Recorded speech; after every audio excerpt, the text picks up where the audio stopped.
I'm gonna go ahead and get started. But welcome to Quit Your Job or Keep It, an honest framework for creators who are almost ready. Now, by a show of hands, raise your hand if you've ever been sitting at work and secretly answering brand emails or working on content. I know I have.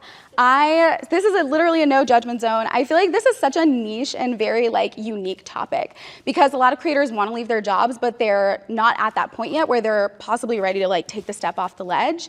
And so I just remember looking back at my own journey and being in this position where I wasn't sure, and there was no one to really talk to because it is such a small subject, such a niche subject. Most people are kind of at this point where they're trying to figure out how to monetize, figure out how to get brand deals, but they're not actually ready to move forward.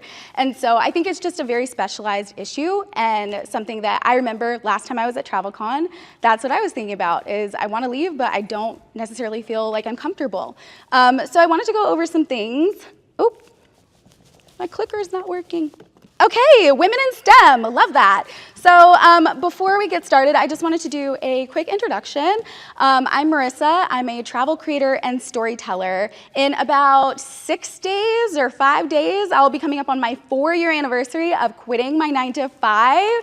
Thank you so much. I really can't believe the way that the time has passed. But at this point, I've worked with over 120 brands, from tourism boards to airlines to railroad companies. I've tripled my corporate salary, and my first paid tourism board partnership was in 2021. But I think what a lot of people find interesting is that I wasn't even at 10,000 followers yet. I think I had 4,000 followers at the time, and Memphis Travel had reached out to me and they paid me $1,500 to come for a weekend of travel and make content. And at the time, that just blew my entire existence because I didn't even know that was a possibility. And so I consistently continued to build and get to a point where my creator revenue was consistent in about 2021 to 2022 timeframe.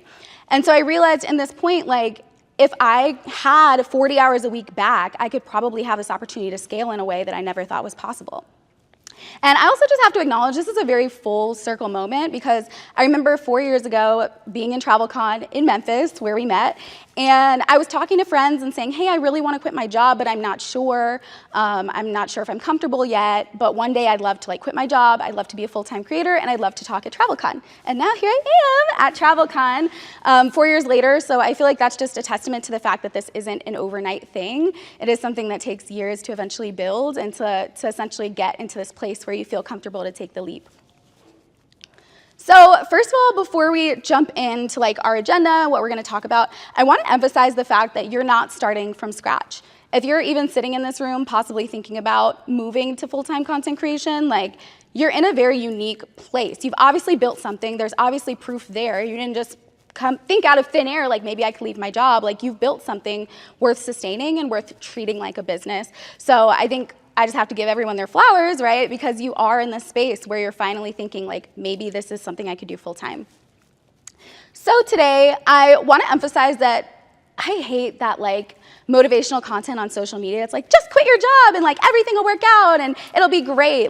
I am not a proponent as a type A girly of just quitting with no plan. And so for me, I think a lot of people think content creation full-time is just taking a leap of faith. But to me, it's a series of decision signals that indicate you're ready. And so hopefully today we can go through some of these decision signals and it leaves you with a better understanding and more clarity about whether you're ready to jump. So the 4 things we're going to go over are financial readiness. Everybody knows money is the source of probably of our anxieties about leaving our jobs. Time readiness, risk readiness. Are you ready for when things may not go to plan? Sometimes, as we all know, life does not always go to plan. And then lastly, I'll put up this kind of meter to indicate your readiness stage and help you identify what stage of readiness that you're in to go full time. So the question that I wish more creators asked, a lot of creators ask me, when did you know you were ready to quit? When should I quit? Is it a certain number of followers? Is it a certain amount of time that I've been doing it? But I want to emphasize that it's less about when you should quit and it's more about what's holding you back.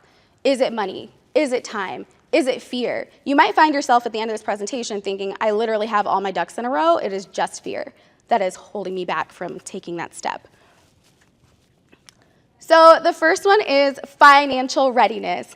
can your business support your life?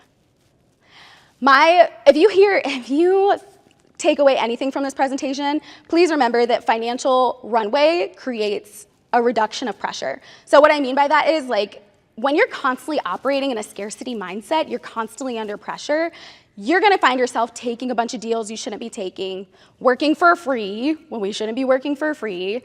You're gonna find yourself negotiating from a place of fear and scarcity. So without a financial runway, every slow month feels like an emergency. You're thinking, oh my gosh, where's my next paycheck gonna come from? You negotiate from, as I said, a place of fear, a scarcity mindset. What if I never get another brand deal? What if this opportunity is once in a lifetime? It might be, but not every opportunity is an opportunity that's once in a lifetime. And you say yes when you should say no. I remember my first year of full-time creation, that August, just being in one of the worst headspaces because I was constantly saying yes to things I shouldn't have been saying yes to. And it got to this point where things were back to back to back to back, and it didn't feel like I was enjoying content creation anymore. It was like, I am doing this out of necessity. I'm doing this out of scarcity. Now with a runway, conversely, on the other side, you can be selective. You can pick things that align better with your values, with your platform, with your goals as a storyteller, and you have breathing room to work without rushing.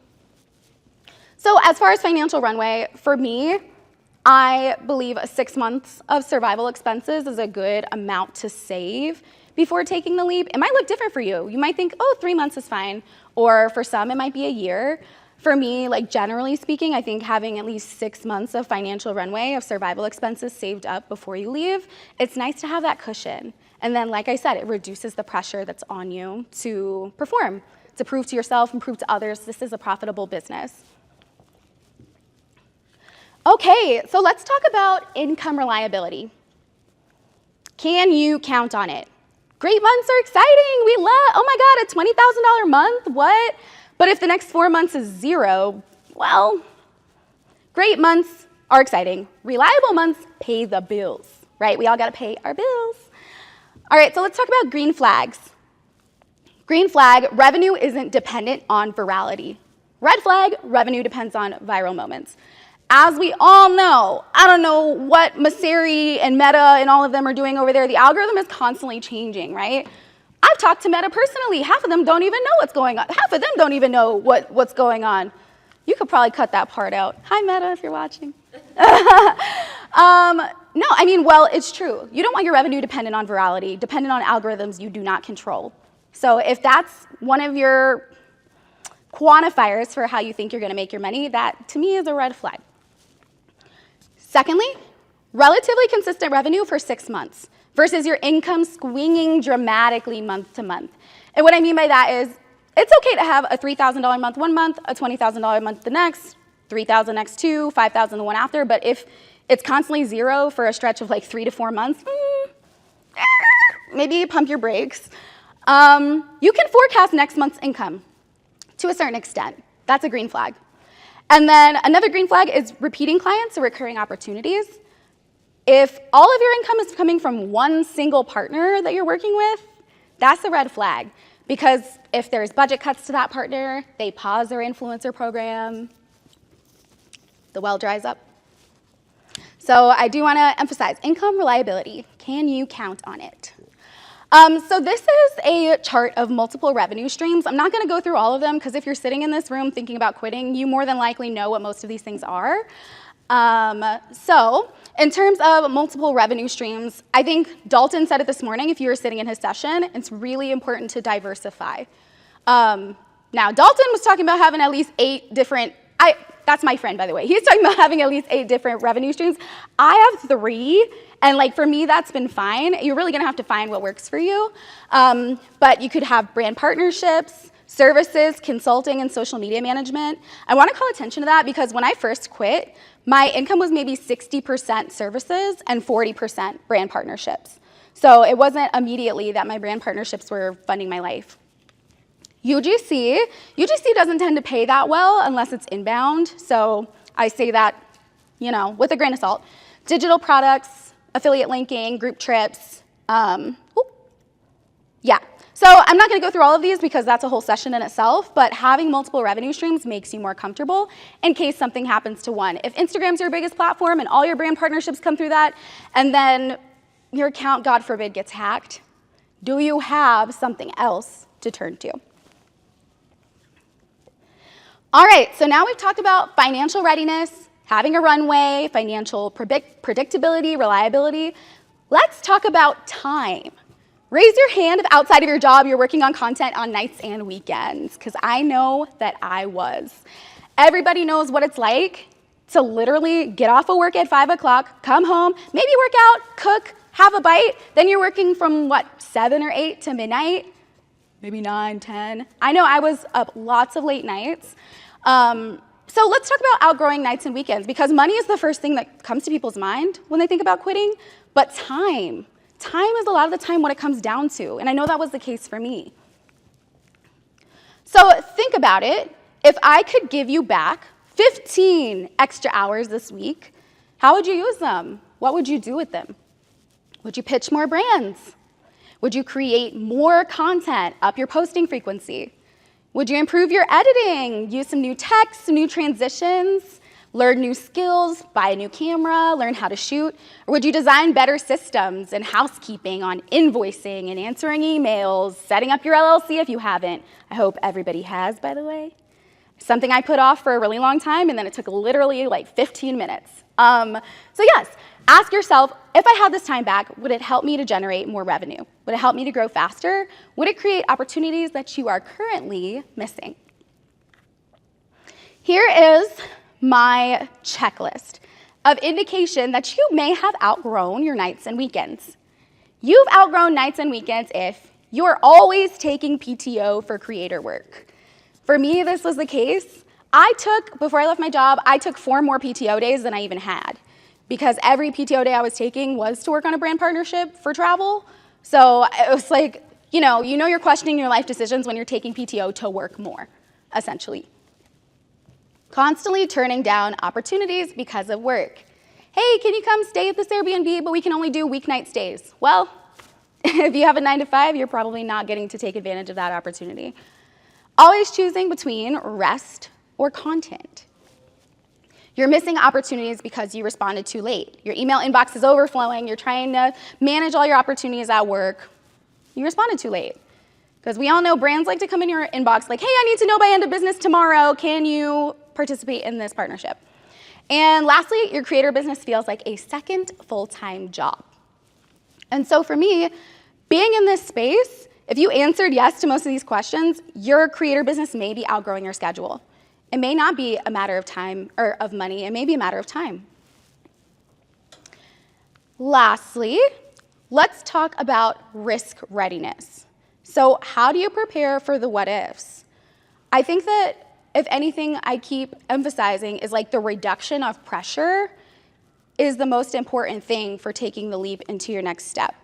It's okay to be scared. It's okay to be in a place of fear, but the more you reduce your pressure, the more clarity you will have as you operate your creator business as a full-time creator. So, your bad month plan. None of us want to have bad months, but they do come. So in the case that they did come, if revenue dropped 30% tomorrow, would you have an idea of these things? Would you know how long your runway would last? Going back to that financial runway, do we know? I have enough saved up for 6 months. I have enough saved up for 1 year. Which income streams would you focus on first? If not your Instagram revenue, would it be affiliate linking? Would you be running group trips? That takes a little bit of startup. That takes some time to see your actual revenue from that. Would you be providing services? For me, that was very much my backup plan. Was I have a degree in marketing. I have my master's in PR. So I knew no matter what happens, I can either get another job or, job market has gone down since I was in this place. I will admit that. I think that's important to note. But I knew I could provide probably some consulting services or at least get a part-time job somewhere doing marketing. Which expenses would you cut first? What's your next step moving forward? I think having a plan and being able to know what you would do during your bad month plan will help reinforce a sense of confidence. Confidence in taking this step comes from already having a plan. Now, I want to emphasize that you don't have to jump all at once. There's so many other things that you can do to take your next step. A lot of people think you just have to quit your creator or quit your full-time job and that's it. Now you're just out on your own. But I would almost say it's better to have something that eases you in, kind of this like middle ground, right? So let's talk about some of those. Part-time work. You could do contract work. For me, this was what I did. When I quit my full-time job, I asked them if I could go on contract. So I was still managing their social media, I was still writing blog articles, but I was doing it on my own terms, on my own time, right? But I knew every month that they would be paying me. So it was kind of like that gradual move into being a full-time creator. Freelancing. And that could be, I mean, for me, that was like marketing and social media, but that could be for anything. You want to write blog articles, maybe you're an an accountant, you could freelance for clients. Like there are lots of different options. You could take a sabbatical. Now I know this is not an option for everyone in their job, but I do know a creator who was an accountant and she took a 6-month sabbatical to focus on content. And she did end up going back to her job. She's not full-time, but I think it gave her some time to really grow her platform. And now she has. Remote work. Now, this is essentially still having a 9-to-5, or it could be part-time, but you might be able to work out some kind of situation where you're working remotely, which if you're commuting to and from a job every day, that's still some of your time back. So it's okay to have a middle ground and to not essentially like jump all the way in at once and, go right into the fire. So which option of these still lets you build? This might give you an extra little runway before you're officially on your own. So I want to emphasize that you can check every box that's here and still feel absolutely terrified. I know I was. For me, like something in my journey that I constantly emphasize is that like I was always the type A girly who had a plan. Like very much following the typical American dream, go to college, get my master's, climb the corporate ladder, like that was what I wanted to do. So when I was telling people I'm gonna quit my job to be essentially an influencer, everyone was like, what? And I was also like, what? Because that's crazy. I'm gonna let go of healthcare? I'm gonna let go of a steady paycheck every 2 weeks? That's insane. So I just wanna say, like, you can check every box and still feel scared, but as long as you have a plan, fear isn't a sign that you're not ready. It's more a sign that the decision matters, right? Ooh, why does this keep happening? You see that? Okay. So I wanted to take this scale to kind of help people identify where they are in their decision process. So I identified these 4 stages. The first stage is you're still building proof. So maybe you're still testing monetization, your income's inconsistent, you aren't really able to like forecast what each month is gonna bring. You have a limited runway, you haven't really saved and prepared yourself. I would say you're still all the way over here. Focus on getting paid consistently. That's the first thing. Focus on getting paid consistently. We don't want anyone in a financial bind because they took the step a little too early. Now, you might be a little bit past that. You might be in stage 2, where you're building some extra stability. You have consistent income. You have multiple revenue streams. Your opportunities are growing, but maybe you're still not sure like where the money's coming from. Maybe you're still not sure what next month is gonna bring. You're still improving your predictability. So I would say you're kind of in the stage where you're moving towards it, right? But you still need to improve the predictability. I think predictability, not everything can be predictable, but predictability really does add a sense of security. Now this is stage 3, and this is the stage where I would be sliding into your DMs like, hey, you almost ready? Stage 3 is building your capacity. Let's say your income's working, it's predictable, your opportunities are starting to increase, and time is becoming a constraint. For me, I think this is where I was like a year before I quit my job. It was like, I know I'm taking PTO to work with brands, I know that I'm getting paid every month, some of these months I've exceeded my corporate salary. Now I'm building a transition plan. So time is becoming the constraint. If you're taking your PTO to go do more work and you're making money, it's time to start, building a transition plan. And lastly, making the decision. So your runway exists at this point, your income is reliable, and relatively predictable. Your business is currently outgrowing your schedule. You feel like you're always pressed for time, and you've formulated a plan for slower months. You know where you would turn in the case that things didn't go the way that you thought they would. In that case, I think your focus is making a decision. Something that I think is really vital in making this decision is setting a deadline for yourself. I think for me, my deadline, so I quit June 30th of 2022. My deadline originally was April, but I was scared. Honestly, I was terrified. It took my current husband, like now, at the time he was my boyfriend, saying like, hey, you're going through the motions every day. I really think you're ready. And you're miserable. I literally was miserable. So yeah, it took that. But setting that deadline for yourself, and then I set a new deadline. I said, okay, I'm going to stick to it. And then I did.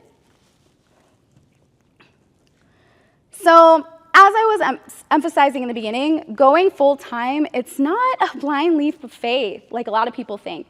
It's not one simple jump that you take. I think I'm ready, I'm going to go. It's a series of decisions that you make over time. It's a series of signals that indicate that you're ready. It's not, I'm never going to wake up out of bed one day and be like, I think I'm ready. It's not going to happen.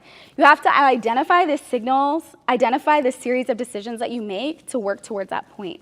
And then once you are there, you can jump. Or maybe jump halfway and do part-time work. It's up to you.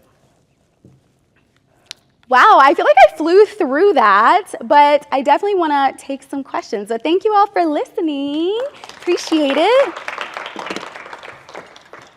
Does anyone have any thoughts or questions? Or even if they have an experience from their own experience that they would like to share?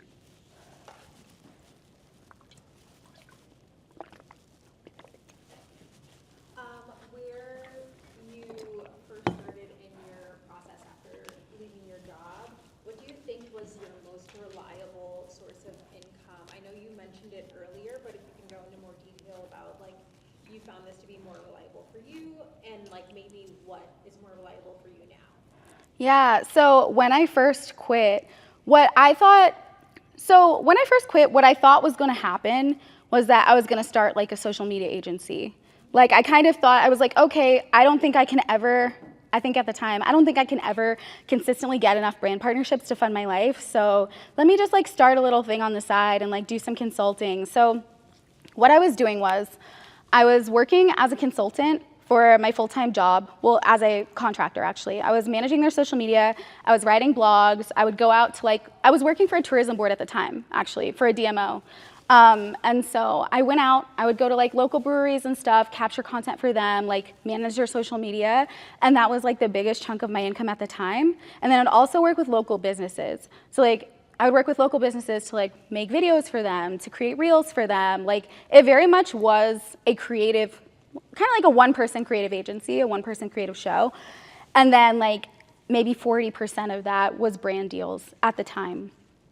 So I would say when I first left, that was my journey, was brand deals were not my bread and butter. And I was very much relying on my skills as a freelancer, as a marketer to try to supplement that income. And then the tables turned. I had my time back. I was creating more frequently, and brand deals started reaching out. I started receiving a lot of inbounds. And so it kind of flipped. It became 60% brand deals, 40% consulting. And then slowly, it continued. 80% brand deals, 20% consulting, and then, or maybe 5% other sources, affiliates and stuff like that. So I feel for me personally, that was the most ideal thing that ever could have happened, because I didn't have to jump in on my own independent income stream immediately. I had third parties paying me through their companies that were not brand partnerships. So to answer your question, I think, and to basically bring it to a thought, I think that the more gradual to me, the better. The more cold turkey, the more you feel I don't even know what's going on. So that's kind of where that split came from and how it changed over time. Yeah, good question. Any others? Yeah. First of all, thanks. Your story is very aspirational and inspiring, so it's great to see that. What's next? What do you, as you look forward to the next couple of years, what are you looking forward to? Woo, your guess is good as mine, girl. No, but like on a serious note, I really am trying to figure that out. I think sustainability is a really big question mark for a lot of us in this industry. Is like, how long can I keep doing this? I think, okay, let me give you real and let me give you like pie in the sky. Pie in the sky, I would get to be a keynote speaker, I would get to travel for speaking, I would get to host a TV show and bring people along, talk about history and culture. That's pie in the sky. However, I'm a pie in the sky girly, I'm also a realist. I think moving forward, like I would love to launch a course, but I want it, okay, I don't cuss in public, but like I want it to be like the no BS boot camp. Because I feel like there are so many courses out there that like are just information that people can find online. And that really grinds my gears, actually. So I really, like, I would love, on the realism side, to possibly create a course and focus on like helping others go through what I went through. Because I feel like it was a very like isolating process. Yeah, it was very isolating. I didn't have a lot of people to talk to. I didn't have a lot of people to look to because a lot of my friends that I'm now really close with that are full-time creators, they either went full-time around the same time as me or they're not full-time yet. So I think like helping other people make the transition, helping other people learn how to be a creator, like that would be ideal. But yeah, that's a really good question. I also want babies. It's a little personal. Maybe in the next year or two, so I'm trying to figure out what that looks like. But that's a good question. Motherhood's a whole, yes. Oh, do you have babies? 10 and 12 now. Oh, Babies not babies, yeah. So, you know, I mean, it's really interesting, the creator industry and like what it looks like to be a human outside of being a creator and sustainability long term. It's a question mark, but that means the world is my oyster. I can do whatever I want and I just have to figure that out. So I'm glad you brought that up. Thank you. I have another question. Yeah. Okay. How, you mentioned being lonely. I feel like I hear that over and over again from creators, like how lonely it is and you build in isolation and like, I just started my business too, like I'm feeling the same, right? Like it is very lonely. And so, like, what resources, like, what do you do to find other creators or stay connected or to not feel so lonely? Yeah, I think what we're doing literally right now is the best possible answer to that, like conferences. I've met some of my best friends, like best creator friends at WITS, Women in Travel Summit, which just happened in Chattanooga, actually. I was there, it was great. So conferences, I have creators now that are so close to my network that I can like go to lunch with.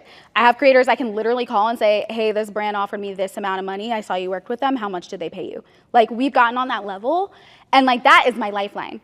I have two friends, Little Miss Awkward and The Sojourneys. They're both other travel creators. We have a group chat. I text them almost every day. And I think like holding on to those relationships, this is really a relationship building industry. It really is. Dalton was saying the same thing this morning. And so like to answer your question in a shorter way, like other creators have been my lifeline. If you're like more of like a traditional business owner, I think other businesses, other people who are entrepreneurs can be your lifeline. It really is like make or break.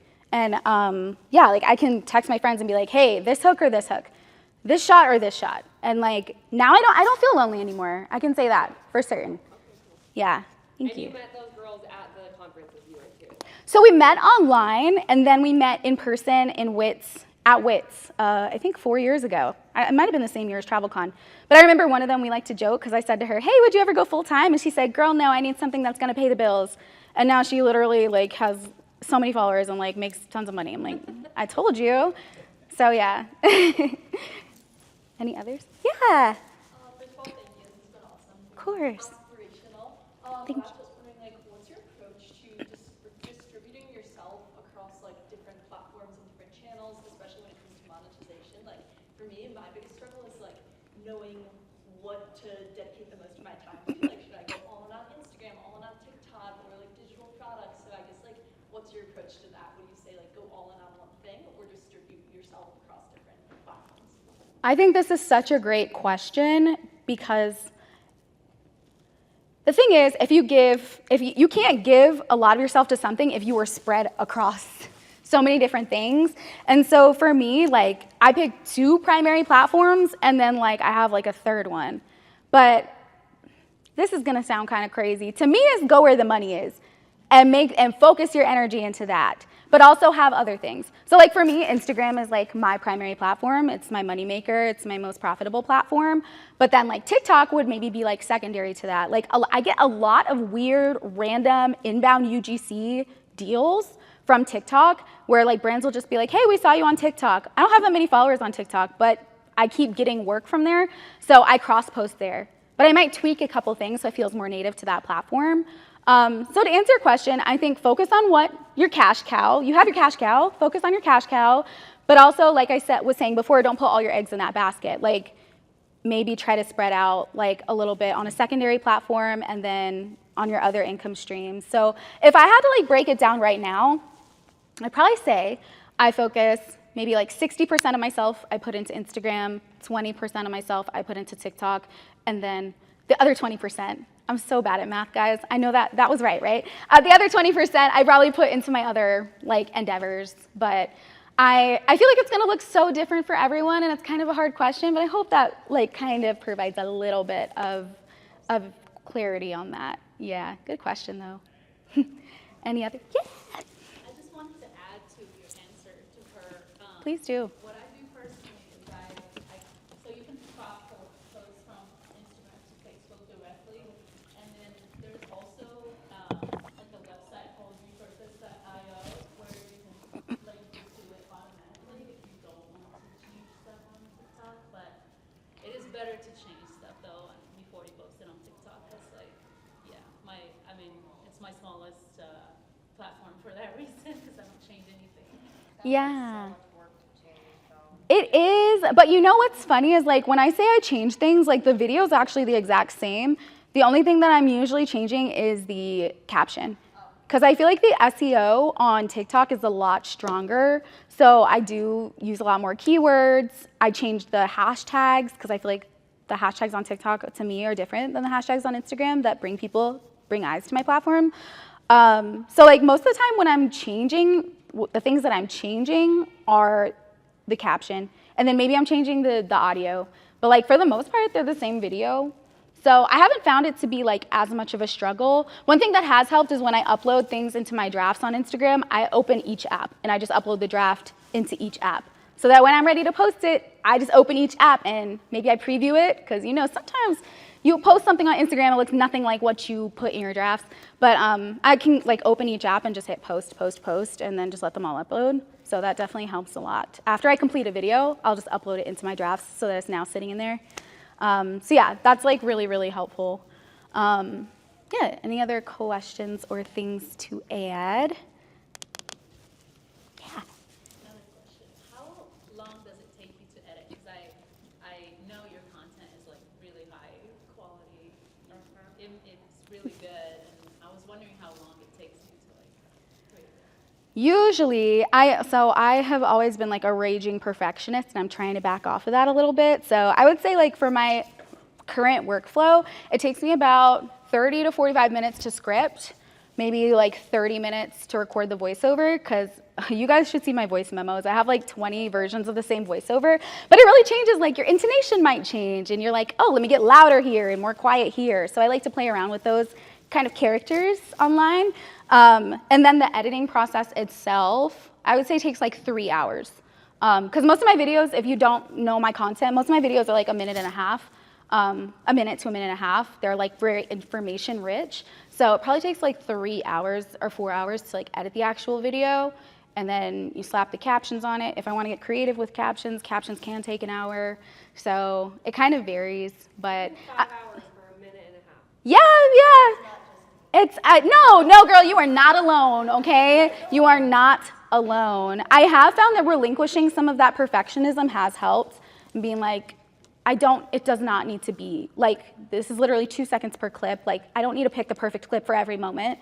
Just because I said the word money doesn't mean I need to scroll through my entire camera roll to find a shot of me holding currency in the country. Like, you know, it's okay. People know what money is. You don't have to show it. So I think like relinquishing some of that control. And I also do think that, to be transparent in my own journey, some of that perfectionism is a reason why sometimes I hit a wall in scaling and growing my page, is because I'm taking too long to put something out. Analysis paralysis is so real. And I do find that some of the I think quality over quantity, but I find some of the creators that are able to push out and churn out a little more, they scale faster. It's a personal thing, you know? I'm still a work in progress, as everyone is. We're all still learning, so yeah. Any other ones? You used to edit. CapCut, yeah. I use my phone, but I know desktop is so much better. So Hey, how people do all on their phone. I do everything on my phone, but I'm a self-aware queen. I know I need to break open my computer and do more of that. So any other questions or thoughts? Yeah. When you decided to transition to full-time, what was your equipment like? Like, did you make sure to buy everything that you could before you Oh, I was just talking to someone about this today. So no, actually, even still, to this day, as a full-time creator, majority of my videos are shot on this iPhone. I have bought the cameras. I have the Sony a6400, whatever. I have the, I have the GoPro. I have the Insta360. I use those during adventure sports. I have my Meta Ray-Ban glasses. I have like 5 cameras, but majority of my stuff is shot on here. I'm actually considering launching a course on iPhone videography because I get that question all the time. What are you shooting on? And my answer is usually my iPhone. So no, I think that that's a pitfall a lot of creators fall into, is buying a bunch of gear and then coming to find out you don't need most of it. So no, I think starting on your phone is the best thing you can do. And if you really, really, really, really, really, really need another piece of gear, then you should get it. But otherwise, And also, I think learning new skills is good. If you want to buy a new camera and learn new skills, that's great. But for me, like, you don't need any of that. I built a 6-figure business with my iPhone. Like, that's insane. You don't need to. You don't have to, unless you're doing it to improve your skills. Then in that case, go right ahead. But it's not a necessity. No. You know what's crazy is like iPhone has added so many like stabilization features lately, and like sometimes I'll do a video, I'll be like, oh my God, that was so shaky. And then I'll watch it and be like, wow. But I don't know, if you could like ninja walk, you know, kind of, a lot of people ask me, do I use a gimbal? But no, I need to make a BTS of me recording a hotel room because I'm literally like this. And then I'm like this, you know, so no gimbal. And sometimes, honestly, I'm worse with the gimbal because this thing's turning this way and turning that way. I'm like, I have no idea what's going on. You should do a course on that, like good shots. And I think I might. I'm still, as I was telling you, I really do want to launch a course, but I'm still trying to figure out, like, is it about travel influencing? Is it about iPhone videography? do both. Yeah, I could.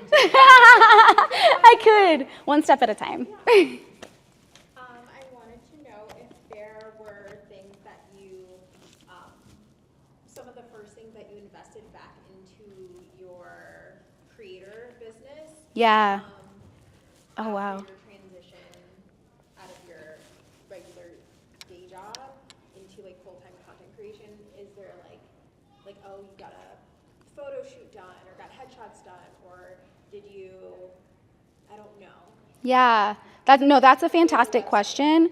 If I could go back and do this over, I would have invested in this already, but when I quit, I invested in a CPA. Oh my goodness. Creator taxes are it's so confusing. It's such a struggle. You're like, can I write this thing off? Can I not write this thing off? And I remember one of my first meetings with my accountant, he was like, you're leaving so much on the table. I need you to be more aggressive with your write-offs. I was so scared of being audited, guys. I didn't write anything off. So like literally investing in a CPA was like one of the best things I like ever did. Immediately after, I did get headshots done, but that was like, I don't know, 6 months ago. I like did my iPhone, like my own headshots on my phone, and that was the first thing I did, but now I have headshots. But yeah, a good CPA is what I first invested in. I invested in, I'm taking it back 4 years. I think mailing system, like I have like at themarissadaily.com now instead of like at Gmail. People tend to take you way more seriously. It's like weird, but it's true. What else did I invest in? Softwares. I have like subscriptions to like Lightroom, CapCut Pro. Like it was a lot less about like consumer facing things like headshots and a lot more of like systems and processes. So yeah, I hope that kind of answers it a little bit. But yeah. Speaking of that, so apparently I've followed you for a while. Oh, what? Thanks. But your content's great. Thank you. But do you use, since you're full time, do you have a VA? Do you have a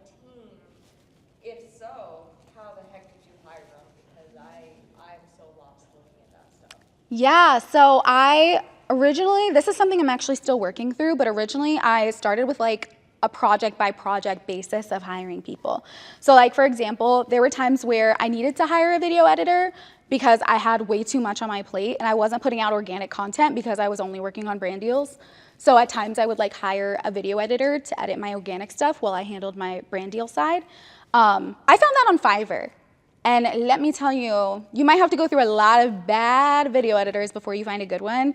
Unfortunately, and you can write that off, so that's nice, but unfortunately I did waste a lot of money with people that I like couldn't really get to the like caliber I wanted. And so, yes, I was hiring like VAs on project by project basis, like, hey, I need you to repurpose 50 of my videos to YouTube Shorts or whatever else. In the future, I am hoping to have like more of a VA. I have an editor now who helps me. I think he edits like 4 or 5 videos a month for me. So now I can balance between my videos and his videos. My plan is to continue to up that so I can scale. But yeah, I don't have a full-time team. I know Dalton has a team or had a team. I think some of them have like gotten pregnant or had kids or something. But like, he's a really good person who you can probably talk to about that. But yeah, like having other help though has helped. Like, it's nice to have that off your chest, especially while you're traveling and you don't really have time to do stuff. So yeah. Yeah, I'd be curious to talk to you more about the editor thing, because I asked for a friend on Threads, and everybody went and found my email, and I got millions of editors Oh no. sending me their portfolios, and every single one of them used ChatGPT to draft their emails to me. Yeah. Follow up over and over and over, so I get the same emails. Oh my gosh. I know, so I don't do that on Threads. Don't post about needing a VA either, because the same thing happened to me where I said I was considering a VA and then I got so many inbound like pitches. But yeah, I think Fiverr is a really good place to start. For my editor, I found him on Fiverr. He didn't initially get it. I will say he didn't initially have my editing style, but I need you to know that that's not going to happen. Like, you're probably not going to have a person who's like, oh, I can do it exactly how she does it. There will be some hand-holding in the beginning, but after about 1.5 years of hand-holding, like, he nails it now. First draft approved, no notes. So yeah, I think it takes time. There are some growing pains. It took 1.5 years to get to this point with him where I can give him something and know that I'm not going to have 10, 20 edits to send back. It might be one thing like, hey, this word is spelled wrong or whatever, but like, he's awesome. So yeah. Another creator, I can't remember the platform, but said like international editors too. I've heard that they can be good. Yeah, this one New York creator recently found, she said she hired international. I wish I could remember the platform.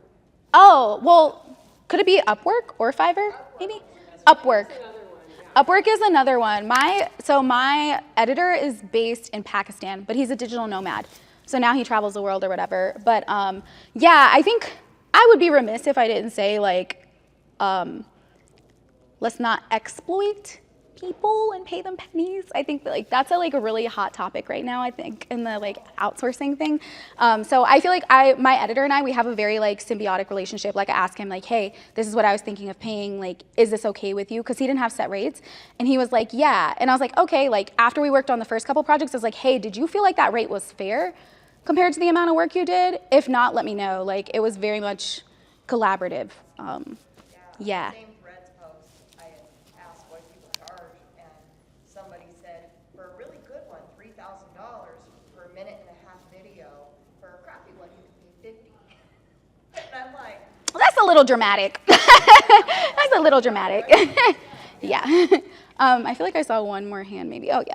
I have kind of a random question, but once you got to that point where you were quitting your 9 to 5, how did your overall like lifestyle and schedule change/improve? Yeah, I think for me, I went really, really hard. And I think I went too hard and burned myself out in the beginning. So I feel like if you can have like a reliable like schedule, but like for me, it was trying to figure out like, what should I be doing during the day? Now I'm like sitting at home every day, all day on my laptop by myself. So like, what should I be doing? So I think like I was able to kind of identify like time blocking for me was really, really helpful, and using like the Pomodoro method to like be on and off and all that. But I found myself like brainstorming a lot. I took like admin days. Sometimes like the first block of my day would be to like answer emails and then like to work on content. And then I think if you can identify what do I need to do first and then block your day out. So like answer emails, creating content, scripting, community management, like answering DMs, answering comments, building relationships, pitching, which now I mostly do inbound, but at the time I was trying to like test the waters with pitching. But like I was just trying to figure out my schedule. Was it like one day at like dedicated to scripting? That's what I found most effective. I would just dedicate one day to doing one task because it's kind of harder for your brain to shift tasks if you're in scripting mode and then all of a sudden you're in CapCut. I feel like it's a disrupt in your brain, like a pattern disrupt. But everybody's like answer, I've said this to you twice now, but everybody's answer is gonna be different, you know? But yeah, like for me, I think I went too hard, but it was trying to figure out like what that schedule looks like and what makes the most sense. And to be completely transparent, I'm not a morning person at all. I thought I needed to wake up early and like be like everyone else and be like these like TikTokers, like I woke up at 6 a.m. and then I went on a run. That's not for me. My brain doesn't turn on till about 10 a.m. and that's okay. I like to wake up at 9 and then work from like 10 to 7. Like that's what I prefer. So I feel like you have to figure out what works for you, and there is no shame and no guilt in not being a 6 a.m. riser and meditate and drink my tummy tea and yeah, no, that's not me, no.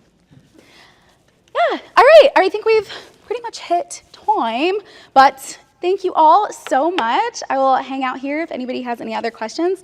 And yeah, I appreciate you. Good luck on your journey.